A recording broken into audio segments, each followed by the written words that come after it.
you remember any incidents where, without the comms, you would have missed something big and it would have potentially changed the game, like a player diving or a serious foul play, for example, that was spotted, and you could reach that decision thanks to comms a bit quicker? No, I'd just give you...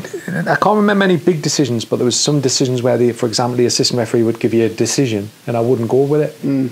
I remember a big Champions League playoff match where the assistant said simulation, simulation, simulation.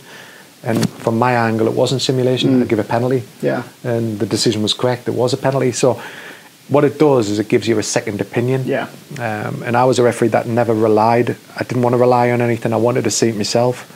But if somebody else had some more information, it might be just that one piece of information could give us the whole picture. Yeah. And always if it was a key decision, because sometimes communication, especially in big stadiums, the noise was... I'll never forget the time in Galatasaray.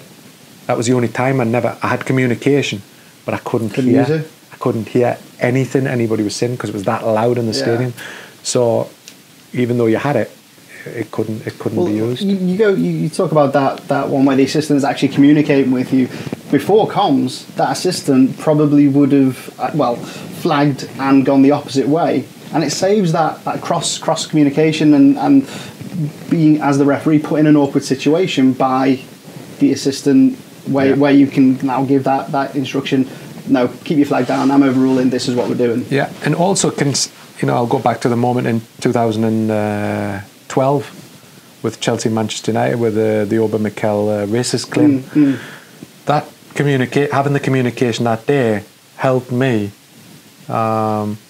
because at least all the match officials knew what was being said. Yeah, it wasn't that I was on my own. And another thing that for me, all communication should be recorded. A, for protection of referees, but also B, for training and development, because you need to understand what's being said during decisions now. Because, and at the end of the day, everybody should be transparent anyways. So communication did save me a lot of problems because at least they interviewed all the match officials to ask, did I actually say them words? Yeah.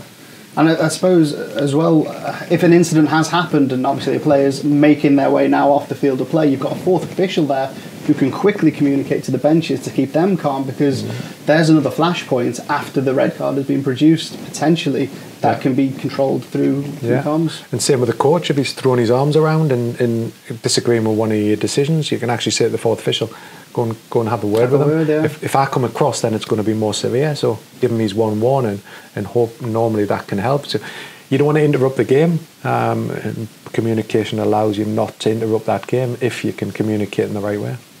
Fantastic. Well, that is thanks to Mark Clattenburg there. Brilliant insight into how communication systems benefits referees, assistant referees, fourth officials, and indeed everyone involved with the game. Thanks very much. Thank you.